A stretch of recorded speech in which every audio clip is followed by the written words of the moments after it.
인구가 줄어드니 아파트의 수요도 떨어질 것이라고 다들 예측을 하실 겁니다. 하지만 중요한 사실이 하나 빠진 것이 있습니다.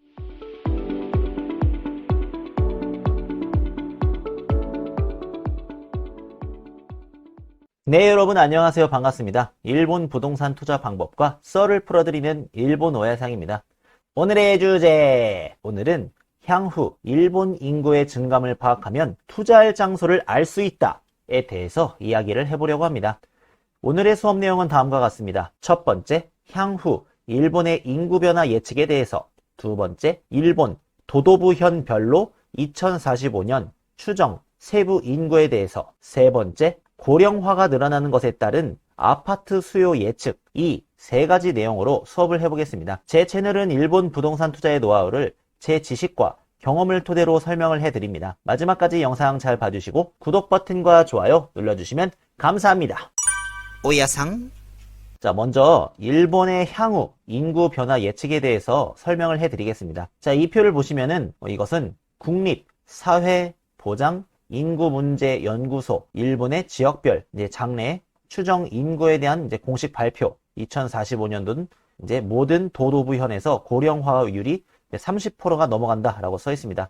자, 이것은 일본 국립사회보장 이제 인구문제연구소에서 발표한 자료가 되겠습니다. 그래서 추정 인구에 대해서 이제 어떻게 이제 결과가 나왔냐면은 뭐 이렇게 나왔는데 뭐 대충 이제 현재 일본의 인구는 약 1억 이제 2,700만 명, 1억 2,710만 명 이렇게 인구가 있는데 약 2천만 명 이상 감소가 돼서 약 1억 650만 명 정도가 이제 될 것으로 전망을 하고 있다. 이렇게 써 있습니다. 그래서 도쿄를 제외한 나머지 46개의 이제 도부현에서는 이제 감소가 이제 나타날 것 같고, 그 다음에 이렇게 5년간 이렇게 인구 감소가 시작이 돼서 이제 10년간 이렇게 해서 이제 인구가 감소된다고 합니다. 그래서 지금 현재 2020년까지는 도쿄, 그 다음에 사이타마, 카나가와, 그 다음에 나고야가 있는 아이치, 그 다음에 오키나와를 제외한 나머지 42개의 도부현에서는 인구 감소가 이제 시작이 됐고, 이제 2030년 이후에는 이제 도쿄에서도 슬슬 인구가 감소가 시작돼서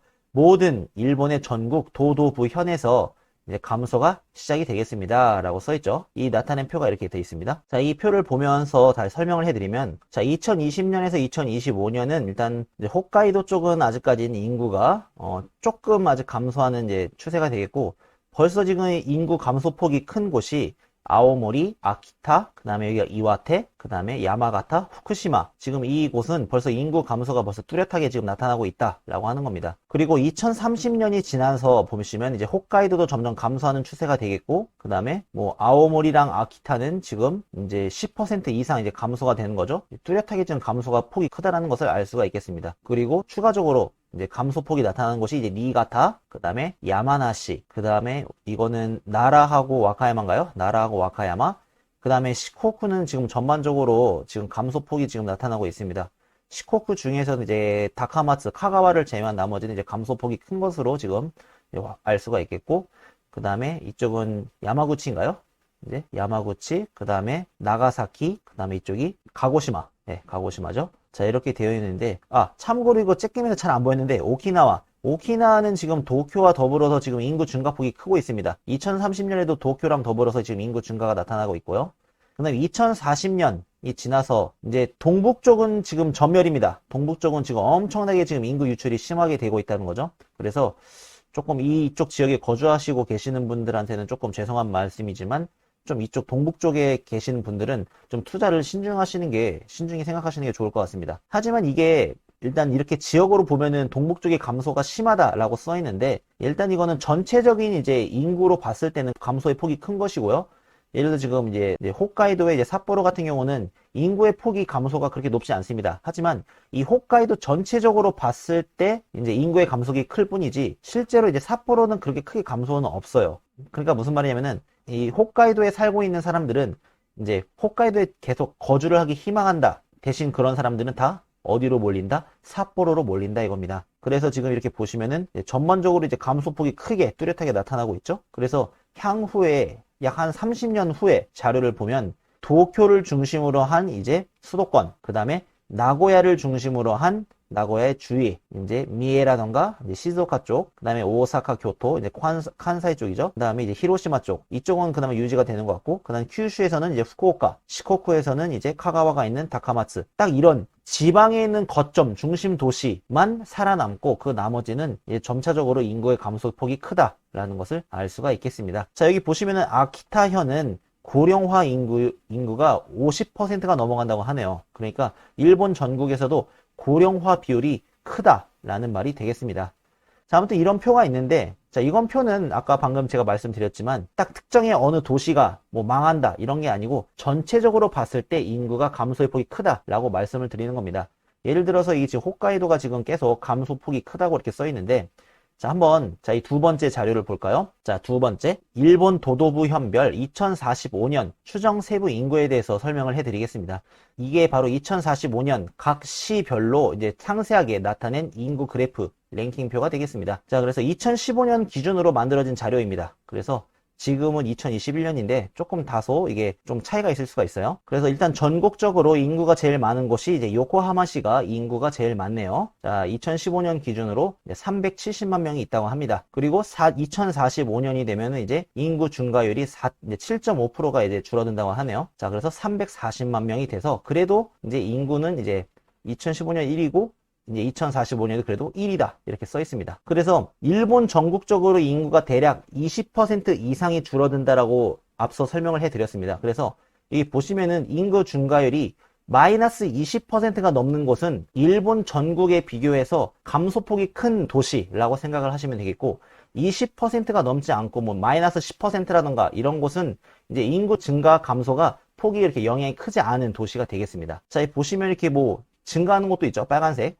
그래서 이게 증가하는 것은 뭐 결론만 말씀드려서 이제 수요가 많다. 그러니까 투자하기에 적합한 이제 도시가 되겠습니다. 전국적으로 보시면 이게 나와 있고 각 도도부 현별로 선택을 할 수가 있는데, 자, 이게 맨 위에 보면 이게 전국이라고 써 있는 걸 눌러서 북해도, 그러니까 홋카이도로 누르시면 이렇게 볼 수가 있습니다. 자, 아무튼 이런 식으로 나와 있는데, 자, 이 사이트는 제가 영상 하단에다 링크를 걸어 놓을 테니까 자기가 거주하고 있는 지역, 그리고 자기가 투자를 하려고 하는 지역을 이제 상세하게 보고 싶은 분은 이제 링크를 걸어 둘 테니까 링크로 보시면 되겠습니다. 자, 일단 홋카이도는 이제 인구 전체 감소폭이 마이너스 25.6%가 감소를 한다고 합니다. 그러니까 마이너스 25.6%가 감소를 하는데, 삿포로 같은 경우는 마이너스 7.5%, 2045년 기준 마이너스 7.5%밖에 감소를 하지 않는다 이겁니다. 그러니까 홋카이도 안에서도 감소폭은 적다라는 게 되겠습니다. 그래서 홋카이도에 있는 사람들은 이 삿포로로 다 사람들이 몰린다 라고 생각을 하시면 되겠습니다. 그래서 마이너스 25% 중에서 삿포로는 7.5%, 아사히카와 같은 경우는 27% 정도가 감소가 크므로 아사히카 같은 경우는 조금 이제 위험한 장소가 되겠습니다. 그리고 하코다테도 지금 인구의 감소폭이 크죠. 마이너스 38.8% 이렇게 돼 있고, 뭐 쿠시로도 감소폭이 크고요. 자, 직격탄을 맞은 곳은 오타루시입니다. 오타루. 이 오타루시 보면은 마이너스 50%. 그러니까 향후에 반이 뚝 깎여 나간다 이겁니다, 인구가. 근데 이 오타루는 이제 추후에 10년 후에 뭐 신칸센이 신 오타루역도 들어선다고 하는데 과연 어떨까요? 오타루에 이제 신칸센이 들어온다고 해도 과연 활성화가 될까요? 결론적으로 말씀드려서 이 홋카이도는 지금 감소폭이 적은 곳을 설명해 드리면, 일단은 치토세시는 이제 홋카이도에 이제 관문 비행장인 신치토세 공항이 있습니다. 그래서 이 신치토세가 있는 이 치토세시, 그 다음에 이 애니와시 라던가 이런 게 있죠. 아무튼 이 삿포로랑 이 치토세시를 연결하고 있는 철도가 있어요. 이게 JR, 이제 홋카이도에서는 이제 중심 열차가 되겠는데, 이 홋카이도에서 이제 삿포로에서 치토세까지 연결하는 열차가 이제 열차 수도 많고, 그다음에 그 사이에 있는 도시들이 이제 혜택을 보고 있다라는 겁니다. 그래서 그 사이에 있는 도시가 삿포로시랑 치토세시 사이에 있는 도시가 이 애니와시가 되겠습니다. 그래서 앞으로 향후에 일본의 그 중에서도 이제 홋카이도에서는 삿포로, 치토세, 그 다음에 그 사이에 있는 애니와시, 그래서 이 사이 일대에 있는 이제 지역을 제외한 홋카이도는 이제 균형 발전이 이제 끝날 거라고 저는 생각을 하고 있습니다. 그 다음에 자, 한번 다른 걸 볼까요? 자, 도쿄를 보시면 증가폭이 꽤 크죠? 그래서 사람들이 앞으로 미래에는 이제 인프라가 잘 발달이 되어 있는 도쿄로 몰린다 라고 생각을 하시면 됩니다. 그러니까 일본의 인구가 약 20% 정도가 이제 향후 20, 30년 뒤에 일본 인구가 약 20% 이상이 감소가 됩니다 라고 전망을 했는데도 불구하고 도쿄의 인구는 지금 2045년에 오히려 더 늘어나고 있어요. 늘어나고 있다는 건 뭐다? 지방에서 도쿄로 이주하는 인구들이 많다라는 것이 되겠습니다. 그 말은 즉 뭐다? 도쿄의 아파트 수요는 변함이 없다. 더 늘어날 전망이다. 라고 생각을 하시면 되겠습니다. 자, 그래서 도쿄에는 이렇게 전반적으로 늘어나는 곳이 많습니다. 그래서 늘어나는 곳, 도쿄의 이제 부촌이라고 하는 이제 미나토구 34%가 늘어나죠. 그 다음에 중앙구, 이런 식으로 도쿄의 중심부 쪽은 이제 인구의 증가폭이 크다라고 생각을 하시면 되겠습니다. 도쿄는 이제 전반적으로 증가폭이 이제 크고요. 이제 도쿄에서는 이제 감소되는 곳이 뭐 찾으라고 하면 이제 하치오지라던가 마치다시라던가 이제 이쪽 타마시, 이제 오오메시 이런 쪽이 좀 감소폭이 크죠. 이제 하무라, 호사 이런 쪽이요. 자, 이런 쪽은 도쿄 도심부, 중심부에서 거리가 꽤 먼 이제 지역이 되겠습니다. 그래서 도쿄 중에서도 도쿄의 23구 이내에 있는 아파트 수요는 변함이 없다라고 생각을 하시면 되겠습니다. 그 외에도 각 이제 사이타마, 치바, 카나가와 이제 나고야가 있는 아이치, 오사카, 교토 이런 식으로도 이제 자료가 다 되어 있으니까 이제 궁금하신 분은 이제 영상 하단에 링크를 걸어 놓을 테니까 한번 확인을 하시면 되겠습니다. 자, 그리고 세 번째 결론은 뭐다? 일본은 고령화가 늘어난다는 것입니다. 고령화가 늘어난다는 것은 즉 계단이 많은 아파트는 인기가 떨어진다가 되겠습니다. 그래서 제가 예전부터 많이 강조를 했지만 엘리베이터가 없는 아파트인 경우에는 1층, 2층을 제외하면 인기가 없어진다라고 제가 강조를 했습니다. 그래서 앞으로도 일본은 초고령화가 됨에 따라서 계단 부담이 적은 1층, 2층의 아파트의 선호는 높아질 것으로 생각이 됩니다. 그래서 엘리베이터가 없는 아파트를 투자를 하실 때는 무조건 1층, 2층을 이제 찾아서 투자를 하시길 바랍니다. 4층, 5층은 지금도 인기가 많이 없지만 앞으로도 4층, 5층 아파트를 찾는 사람이 없는 아파트가 될 확률이 높습니다. 그래서 만약에 4층, 5층 아파트를 소유를 하고 계신 분이 있으시다면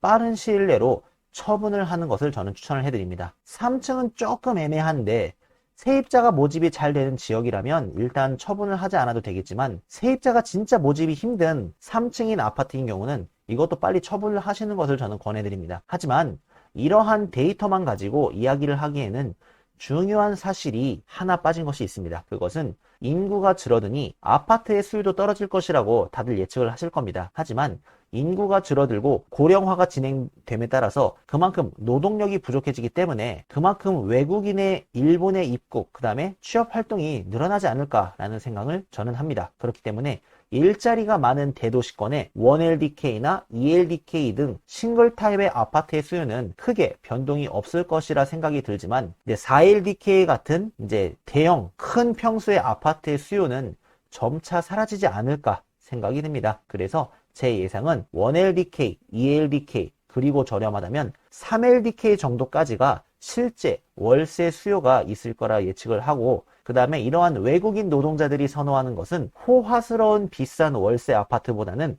가성비가 좋은 그럭저럭 저렴한 아파트를 선호하지 않을까 하는 생각이 듭니다. 오야상 자, 오늘은 향후 일본의 인구 증감을 파악하면 투자할 장소를 파악할 수 있다에 대해서 공부를 해봤습니다. 투자라 함은 당장 눈 앞이 아닌 더 멀리 앞을 내다보고 수요를 파악하고 예측해야 하는 것이 더 중요하다는 점 잊지 마시길 바랍니다. 오늘 수업 유익하고 도움이 되셨다면 구독 버튼과 좋아요 꼭 눌러주시기 바랍니다. 그러면 다음에도 유익한 일본 부동산 썰을 가지고 오겠습니다. 시청해주셔서 감사합니다. 안녕.